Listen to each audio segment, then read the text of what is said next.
this video is specifically for anyone who is currently on Twitter and is thinking that it's time to move elsewhere. They've maybe heard of a service called Mastodon and it seems quite scary. We maybe have had a look at it already. I think this is just impenetrable. It's way too techy. I can't get on with this.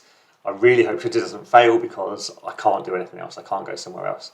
That was probably me until yesterday, and then yesterday Twitter had another spasm of blocking things, links that are perfectly sensible becoming blocked as unsafe, and I thought, it's time to look at this more carefully. So if that's you, if you think that you would, you'd like to maybe think about going somewhere else, but it seems just too difficult, too technical, I'm here to talk you through that process, perhaps debunk some of the myths, explain some of the issues, and help you to make the move, which is what I've done today. It took me about 5 minutes, so it might take a little longer to go through it slowly, but it's not a difficult thing.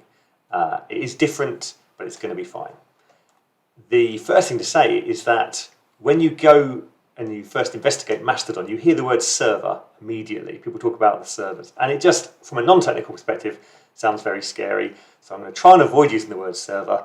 I'm going to tell you about my gym membership. I go to a gym. It's one of hundreds in the country, but I have a local gym that I go to. But my membership of that gym lets me go to any other gym in the country. I don't tend to. I just go to my gym.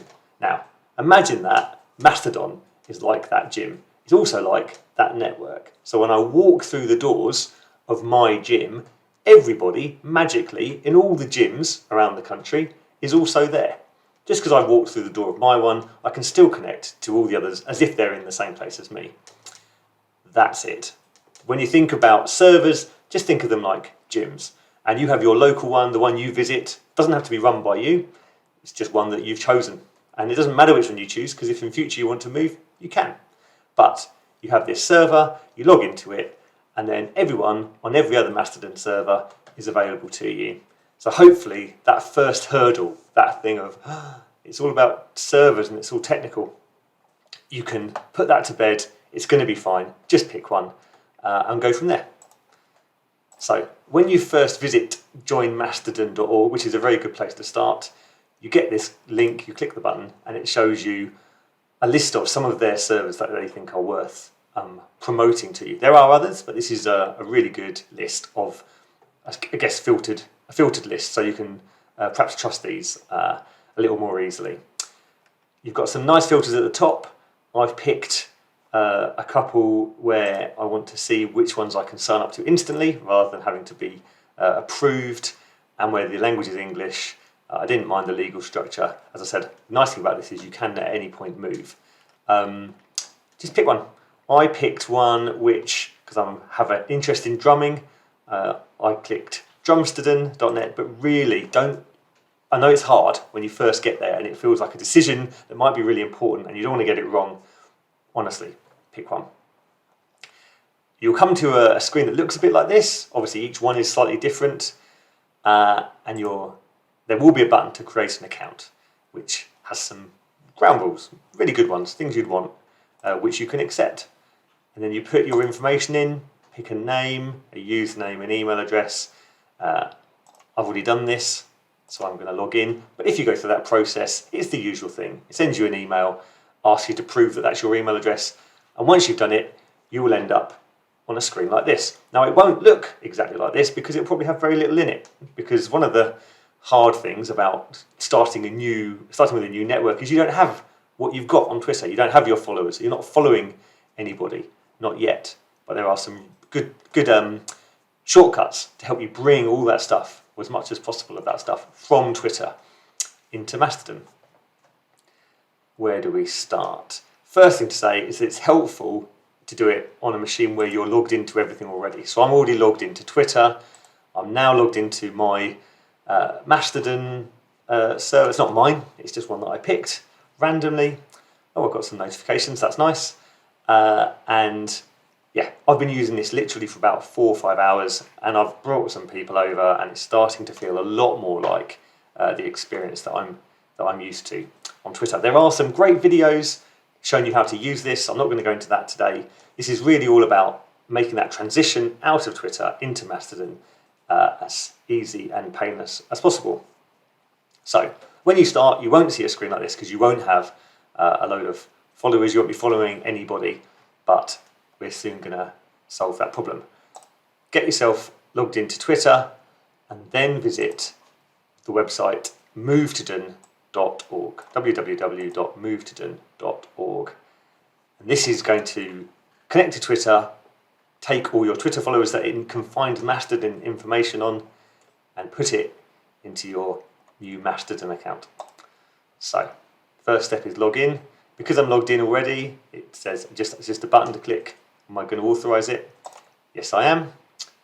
And then, great, I've done that. Now I'm going to log into my Mastodon. This is the place where I just created my account. So my home server, I was trying not to use that word, my home gym, mastodon.net. So I put that in here, log in, and it's, again, I'm logged into both, so all I have to do is say, yes, this is fine. It's only read-only access in terms of my follows, but it has write access because obviously it's going to create me some new follows. So it has write access to that. So I'm happy to authorize it. And it goes through and checks. Now, I've done this for most of my people it can find already, but this is just to show you how it works. There's 2 here that haven't yet been followed. So I just click follow, click follow. That's it. That's all there is to it. It's basically finding everybody that it can from Twitter that is on Mastodon. So if you put any information in your Mastodon, in your Twitter bio that links to Mastodon, your Mastodon username, perhaps you put it in the link, it goes down there and it finds everybody that you know who's done that already and helps you to follow them. It puts them into your follower list. I'll just find it from here, my followers. So I didn't have to add these manually. This tool went off, went to Twitter, found the Mastodon information, and because I pressed that button, imported it. Now, this won't get everything, but it's because obviously not everybody has added not everyone's on Mastodon and not everyone's added their bio, but it's quite a quick way to bring in that first few, the first few that you can use to get started. And it's going to be so empty. And people who you already have some form of a Twitter relationship with. You can also go onto Twitter and you can use this search, which is really nice. If you type in filter:follows and the word Mastodon, that's essentially a search for the word Mastodon, but limited to the people that you follow. It's not perfect, but you can start to see the people that you know who are talking about Mastodon, and that's another way that you can find their information, find their links, and put them in. As I say, how to use it, how to make it work is beyond this. There are some great videos on how to do that. But I just wanted to help you take that first step that says, get on, join mastodon.org, pick a server, don't worry about which one it is at this stage, because you can always move. You can always transfer your stuff elsewhere. But this is just to get you started. Don't be afraid.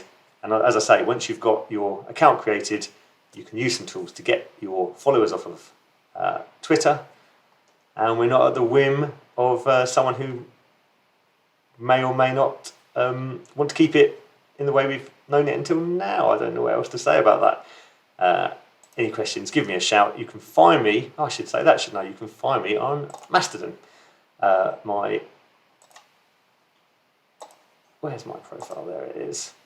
Here, at Ian Rowe, at drumstodon.net. If you want to find me, go to Mastodon, whichever one, and paste it in there. And you can follow me.